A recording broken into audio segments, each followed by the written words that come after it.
함께 우리 신앙을 고백하시겠습니다. 나는 전능하신 아버지 하나님 천지의 창조주를 믿습니다. 나는 그의 유일하신 아들 우리 주 예수 그리스도를 믿습니다. 그는 성령으로 잉태되어 동정녀 마리아에게서 나시고 본디오 빌라도에게 고난을 받아 십자가에 못 박혀 죽으시고 장사된 지 사흘 만에 죽은 자 가운데서 다시 살아나셨으며 하늘에 오르시어 전능하신 아버지 하나님 우편에 앉아 계시다가 거기로부터 살아있는 자와 죽은 자를 심판하러 오십니다. 나는 성령을 믿으며 거룩한 공교회와 성도의 교제와 죄를 용서받는 것과 몸의 부활과 영생을 믿습니다. 아멘. 찬송가 450장을 찬양하시겠습니다. 450장입니다.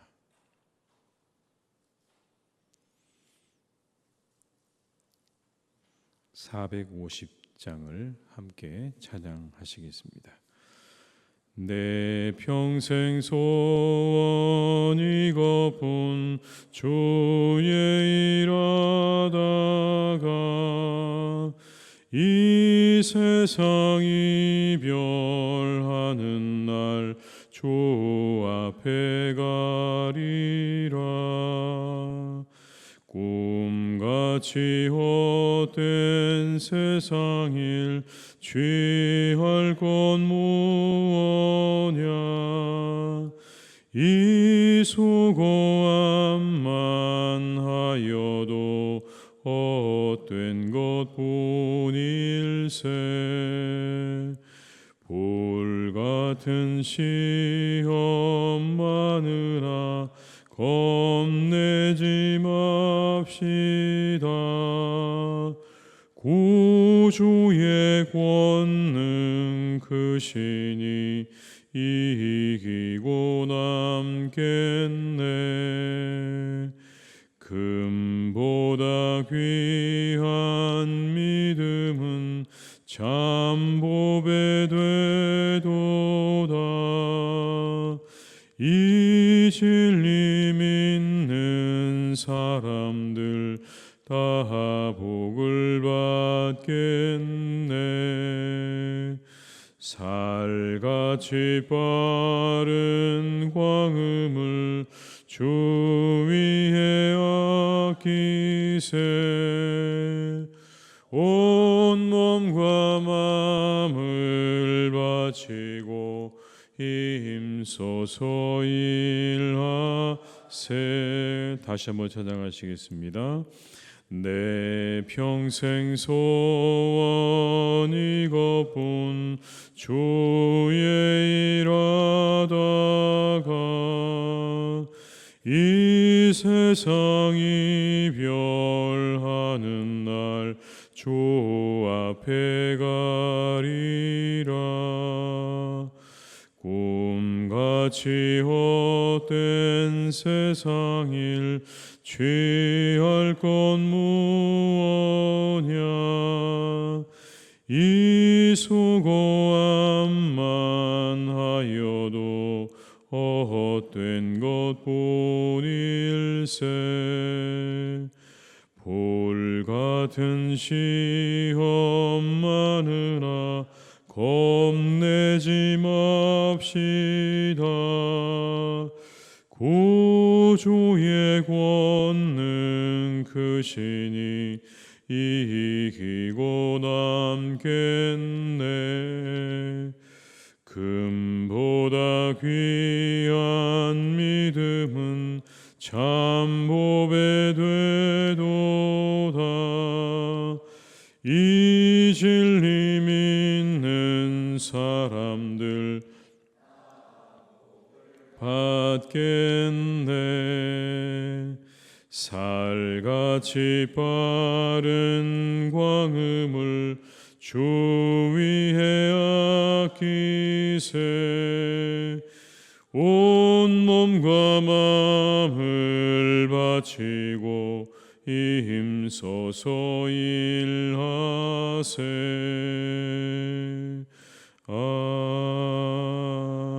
아멘. 말라기 1장 11절에서 14절의 말씀입니다. 말라기 1장 11절에서 14절의 말씀입니다.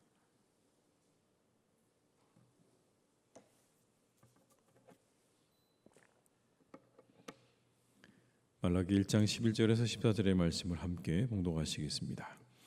만군의 여호와가 이르노라. 해 뜨는 곳에서부터 해 지는 곳까지의 이방 민족 중에서 내 이름이 크게 될 것이라.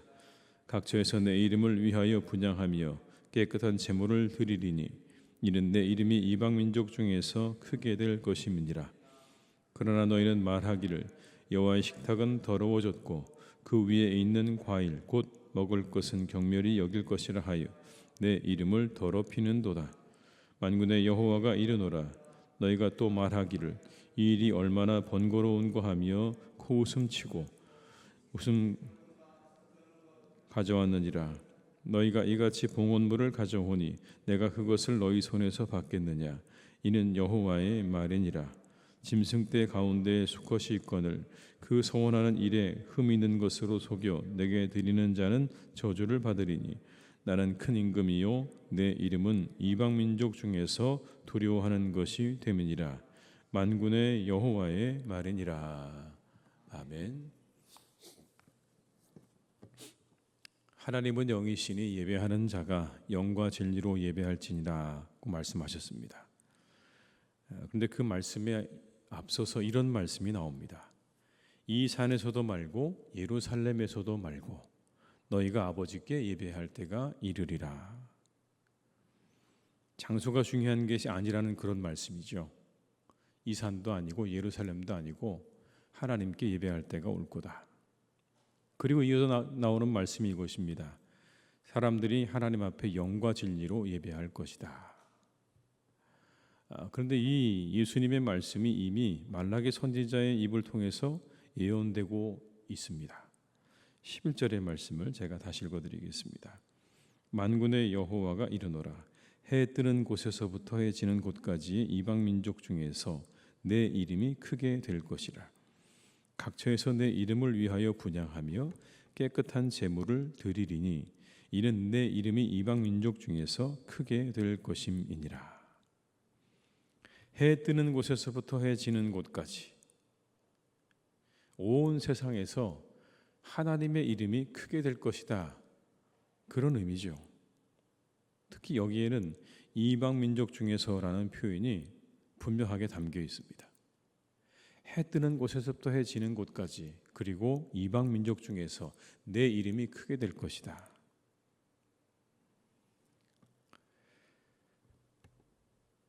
구약시대 이방 민족들은 하나님을 예배하지 않았습니다. 하지만 때가 이르면 이방인들이 하나님을 예배할 때가 올 것이다 라는 거죠. 하나님의 구원이 이스라엘에만 머물지 않고 온 세상 사람들에게 이방인들에게도 임하게 될 것을 이렇게 예언하고 있는 것입니다. 하나님의 구원이 온 세상의 열방의 사람들에게 임하게 될 거다. 그래서 그들이 자신들이 섬기던 모든 우상들과 이방의 신들을 다 쓸모없는 것으로 여기고 하나님만을 참 하나님으로 인정하면서 경배하는 날이 올 것이다 라는 그런 말씀 아니겠습니까? 그런데 그 제사, 그 예배가 각처에서 이루어진다라고 말씀합니다. 각처에서 내 이름을 위하여 분향하게 될 것이다.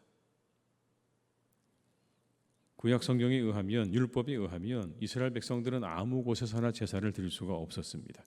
율법에 규정되어 있는 곳에서만 제사를 드릴 수가 있습니다. 그런데 신약이 되게 되면 어느 때가 되면 사람들이 각처에서 어느 곳에서나 하나님께 예배할 수 있는 그런 날이 올 것이다 라는 그런 말씀인 거죠. 우리가 지금 그 은혜를 누리고 있지 않습니까? 우리는 각처에서 예배를 드리는 이방인들입니다. 오늘도 우리는 이 새벽에 이곳에 나왔습니다. 이곳에서 하나님 앞에 새벽 예배를 드리고 있습니다. 그 예언 그대로 이루어졌습니다. 오늘의 이 말씀 그대로 이루어진 것. 온 세상의 사람들이 하나님께 나와 예배하는 그날이 올 것이다. 아마 당시에 이스라엘 사람들은 그 말이 무슨 말인지 이해를 못했을 겁니다. 그런데 오늘 우리는 이 말씀이 이루어진 현장을 보고 있는 것이죠. 우리 모두가 하나님께 이 시간 각처에서 예배하고 있는 것 아니겠습니까? 이어지는 말씀 속에서는요, 우리가 드려야 될 참된 예배에 대해서 그래서 생각하게 하십니다. 그렇게 당신들의 각처에서 드려지는 예배가 어떻게 드려지고 있는가? 라고 우리에게 물으십니다.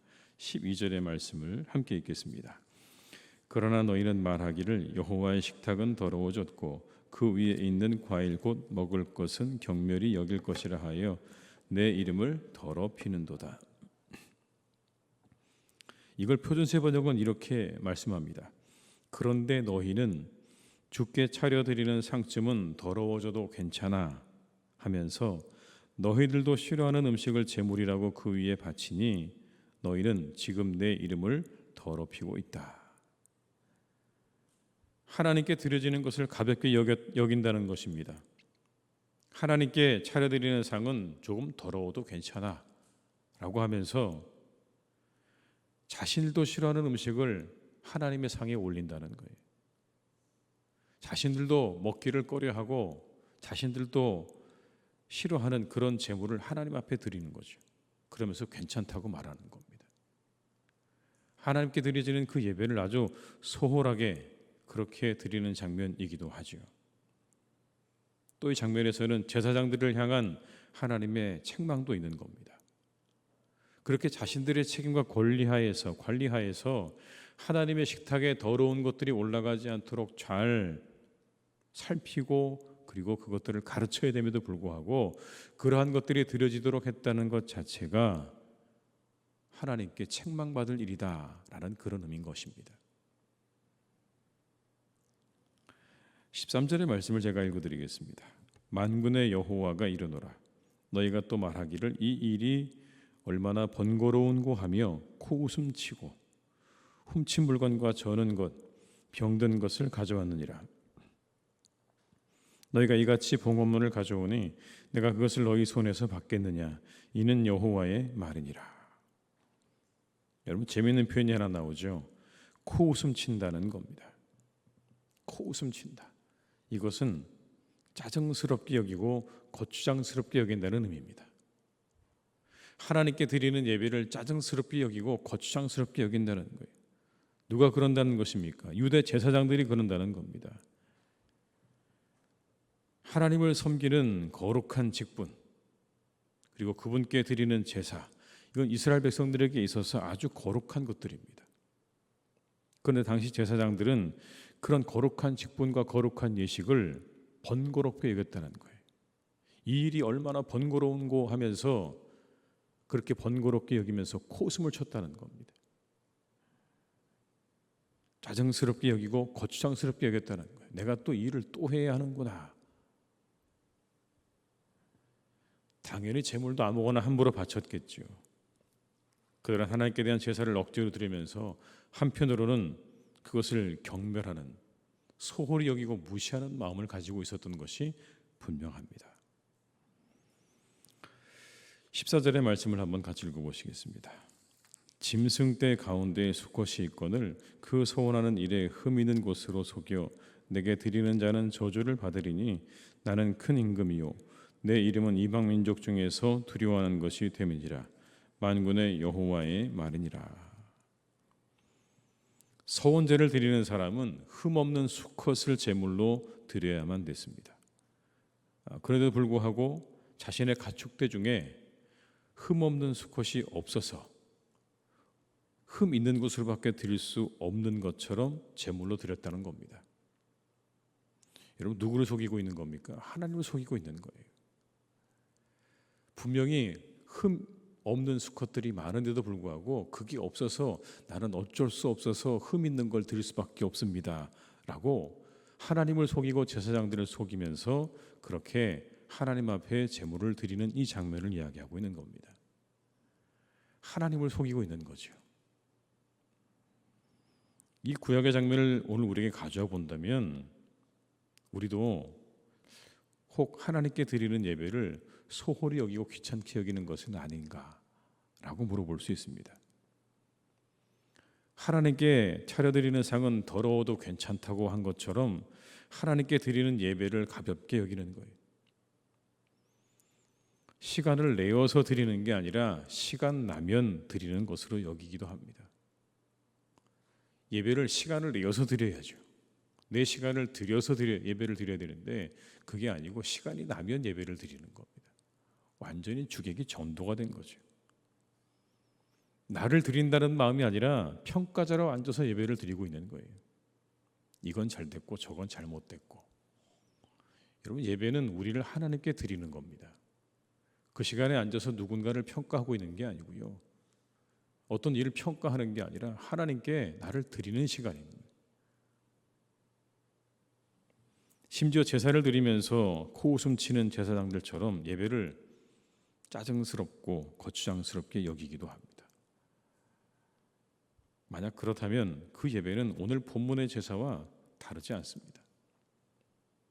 가볍게 여기는, 그리고 하나님 앞에 내가 뭔가를 드리는, 나를 드리는 예배가 아니라 뭔가를 판단하고 평가하는 자리에 있다면 그 예배는요, 오늘의 본문에 나오는 제사와 그리 다르지 않을 겁니다. 그리고 뭔가 우리가 하나님 앞에서 속이는 것이 있다면 더더욱 그렇겠죠. 그 제사에 대해서 이렇게 말씀하십니다. 내가 그거 너희 손에서 받겠느냐? 이렇게 말씀하시는 것 같아요. 그런 예배를 내가 받겠느냐? 마음도 없고 정성도 없는 그런 예배를 내가 받겠느냐는 그런 말씀 아니겠습니까? 우리의 마음과 정성이 예배에는 들어가야 합니다. 영과 진리로 예배한다는 건 그런 겁니다. 성령의 인도하심을 따라 진리를 따라 예배하는 그 예배에는 당연히 마음과 정성이 들어갈 수밖에 없습니다. 하나님의 영이신 성령께서 모든 나라의 임금이 되시고 만군의 주가 되시는 하나님께 대충 예배하도록 우리를 그렇게 이끄시지는 않을 겁니다. 마음과 정성을 담아 드리도록 이끄실 거예요. 그게 우선이죠. 그렇게 마음과 정성이 담긴 예배에 은혜도 더하는 겁니다. 감동은요, 마음이 있을 때 느껴지는 겁니다. 그 자리에 마음이 있을 때 감동도 오는 것이죠. 은혜도 마찬가지입니다. 하나님에 대한 마음과 정성을 담아 드리는 예배에 은혜가 임하는 겁니다. 아무에게나 은혜가 임하는 게 아니고요.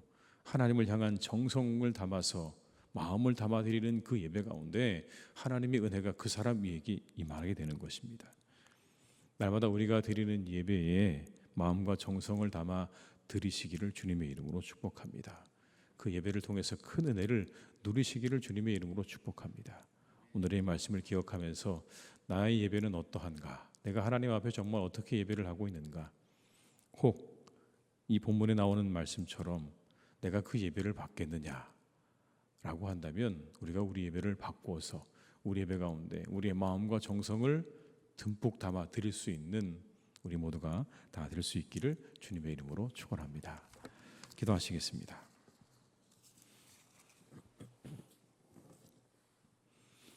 아버지 하나님, 오늘 우리는 우리의 자리에서, 우리의 삶의 자리에서 하나님을 예배합니다. 우리에게 이와 같은 놀라운 은혜를 베풀어 주셨습니다. 우리에게도 구원을 허락하시고 우리에게도 구원의 은혜를 베풀어 주셔서 이제 우리는 이곳에서, 오늘 이 자리에서 하나님을 예배합니다. 하나님, 그런데 우리가 드리는 예배가 하나님께서 정말 기뻐하시는 예배인지 다시 한번 우리를 돌아보게 하시옵소서. 오늘 이스라엘 백성들처럼 코웃음치며 그리고 하나님을 속이며 그렇게 예배하고 있는 것은 아닌가? 참으로 하나님, 어리석은 일이 아니겠습니까? 하나님께서 그 모든 것들을 똑똑히 보고 계시는데 그 앞에서 코웃음을 치고 그 앞에서 하나님을 속이는 행위를 하는 그 일이야말로 가증스러움이 아닐 수 없습니다. 하나님, 우리의 마음과 우리의 영혼을 지켜주셔서 우리가 하나님 앞에 정성과 마음을 담아 드리는 예배자가 되게 하여 주시옵소서. 우리의 한 번 한 번의 예배를 하나님께서 보시고 그래 참 기쁘다, 참 고맙다, 하나님이 참 즐겁다라고 말씀할 수 있는 그런 예배를 우리가 날마다 우리 예배 가운데 드릴 수 있도록 우리를 인도하여 주시옵소서. 우리의 마음과 우리의 정성을 담고 우리의 모든 소중한 것들을 담아 하나님 앞에 예배하는 참된 예배자가 되게 하셔서 우리 모두가 풍성한 하나님의 은혜를 날마다 우리 예배 가운데 누릴 수 있기를 간절히 기도하오니 주님, 우리 예배를 인도해 주시고 이끌어 주시고 참된 예배자가 되도록 우리와 함께하여 주시옵소서. 하나님, 날마다 우리 교회에서 드려지는 예배가 하나님이 받으시는, 기뻐 받으시는 예배가 되기를 간절히 원합니다. 하나님께서 보시고 하늘에서 기뻐 춤추시는 예배가 되게 하여 주시옵소서. 온 성도들이 함께 모여 예배할 때 마음과 정성을 다하여 영과 진리로 예배하는 그런 예배가 드려지게 하시옵소서. 바로 이곳에서 하나님, 우리 교회에서 날마다 드려지는 예배가 하나님께서 받으시는, 하나님께서 기뻐하시는 영과 진리의 예배가 되게 하여 주시옵소서. 그 예배가 드려지는 교회가 되기를 간절히 원합니다. 우리를 이끌어 주시옵소서. 성령으로 이끌어 주시옵시고 진리로 이끌어 주셔서 하나님이 기뻐하시고 즐거워하시는 복된 예배가 날마다 우리 교회 가운데서 드려지도록 역사해 주시고 함께하여 주시옵소서. 하나님의 마음에 큰 기쁨과 즐거움이 되어지는 교회가 되기를 간절히 기도합니다. 주님, 우리를 축복하시고 우리 교회를 축복하셔서 하나님께서 늘 기뻐하시는 아름답고 복된 교회가 되게 해 주시옵소서. 아버지 하나님, 우리 사랑하는 성도님들을 주님께서 이끌어 주시기를 원합니다. 우리 교회의 모든 교우들의 삶을 하나님께서 이끌어 주시기를 원합니다. 그 삶을 아버지 하나님께서 지켜주셔서 착함과 진실함과 성실함으로 날마다 각자의 삶을 잘 살아갈 수 있도록 인도해 주시기를 원합니다. 그 마음에 선한 마음을 허락하여 주시옵소서. 그 마음에 착한 마음을 허락하여 주시옵소서. 그 마음에 진실된 마음을 허락하여 주시옵시고 그 마음에 아버지 하나님 성실한 마음을 주시기를 간절히 원합니다. 하나님께서 우리 모든 성도님들의 삶이 하나님께 바쳐지는 복된 제사가 되게 하시고 예물이 되게 하여 주옵소서. 하나님, 우리의 삶이 하나님께 드려지기를 간절히 원합니다. 우리가 이곳에서 드리는 예배도 하나님께 드려지는 것이지만 우리가 온 세상에 나가 살아가며 우리가 하나님 그곳에서 지내는 모든 시간들, 모든 삶이 하나님 앞에 기쁨으로 드려질 수 있기를 간절히 원하오니 주님, 우리의 삶을 주관하시고 인도하여 주시옵소서. 아버지 하나님이 도와주셔서 날마다 우리가 드려지는 삶이 거룩한 산제사로 드려지기를 간절히 원하오니 주여, 우리의 삶을 선하게 이끌어 주시옵소서. 의의 길로, 바른 길로 하나님이 항상 인도하여 주옵시고 하나님이 기뻐하시는 길로 우리의 걸음을 인도하셔서 하나님 앞에 기쁨과 즐거움이 되어지는 복된 우리들의 삶이 되게 하여 주시옵소서. 아버지 하나님, 사랑하는 우리나라를 주님께서 선하게 이끌어 주시기를 간절히 기도합니다. 이 땅에는 많은 문제들이 있습니다. 하나님, 경제적으로도 그리고 정치적으로도 그리고 사회적으로도 수많은 문제들이 우리나라에 있습니다. 하나님, 사랑하는 나라를 주님께서 오늘까지 인도해 주셨습니다. 이렇게 하는 연약하고 부족한 아버지 하나님, 이 땅을 하나님께서 지켜주셔서 오늘에 이르게 하셨습니다. 얼마나 놀라운 발전을 이루게 하셨는지 하나님, 우리는 참으로 놀랍고 또한 그 은혜에 감사하지 않을 수 없습니다. 그런 하나님, 그럼에도 불구하고 점점 하나님 이 땅이 하나님으로부터 멀어져 가고 있습니다. 주님께서 도와주시기를 간절히 원합니다. 이 땅이 하나님 어두웠을 때에 하나님께서 이 땅에 빛을 비추어 주셔서 이 땅에 복음을 전해 주셔서 오늘에 있게 하셨는데 아버지 하나님, 이제 점점 하나님으로부터 멀어지는 이 땅을 주님께서 붙잡아 주셔서 하나님, 우리나라에 하나님의 공의가 이루어지게 하시고 하나님의 뜻이 이루어지는 하나님의 나라가 되게 하여 주옵소서. 주님의 복음으로 충만한 교회가, 그런 나라가 되기를 간절히 원합니다. 주님, 우리나라를 축복하여 주옵소서. 이 땅에 주님의 복음으로 가득하게 하여 주옵소서. 주님의 말씀으로 가득하게 하여 주옵소서. 주님의 공의로 가득하게 하여 주옵소서. 모든 분야에 하나님의 공의가 이루어지고 하나님의 뜻이 이루어지는 복된 나라가 되기를 간절히 원하오니 주님 도와주시고 주님 지켜주시고 함께하여 주시옵소서. 아버지 하나님, 사랑하는 교우들 가운데 어려움을 겪는 분들이 참 많습니다. 경제적으로 그리고 심리적으로 영적으로 어려움을 겪는 분들이 있습니다. 주님께서 그들을 찾아가셔서 그들의 영혼에, 그들의 하나님 모든 문제에 하나님의 손을 얹으시고 해결해 주시기를 간절히 기도합니다. 주여 해결하여 주시옵소서. 모든 경제 문제가 풀려지게 하여 주옵시고 그 마음의 문제가 풀려지게 하여 주옵시고 모든 질병은 고침받게 하여 주옵시고 아버지 하나님의 도우심으로 모든 영적인 문제도 하나님 더욱더 해결되어지고 잘 되어지기를 간절히 원하오니 주여 우리 교우들 간절한 마음으로 기도하는 기도의 제목들을 들으시고 하나님 다 들어 응답하여 주시옵소서. 하나님의 은혜를 베풀어 주시옵소서. 오늘도 하나님 우리가 이 하루길을 걸어갑니다. 참으로 무더운 날들이 계속되고 있는데 우리 교우들을 강건하게 지켜 주시옵고 하나님 어느 곳에 있든지 무엇을 하든지 항상 주님의 은혜 가운데 하나님의 복된 사람들로 선한 영향력을 미치는 복된 하루가 되기를 간절히 원하오니 주님 동행하여 주시옵소서. 모든 것을 주님께 의탁드리옵고 예수님의 이름으로 기도드립니다. 아멘. 각자 이 자리에서 계속 기도하시겠습니다.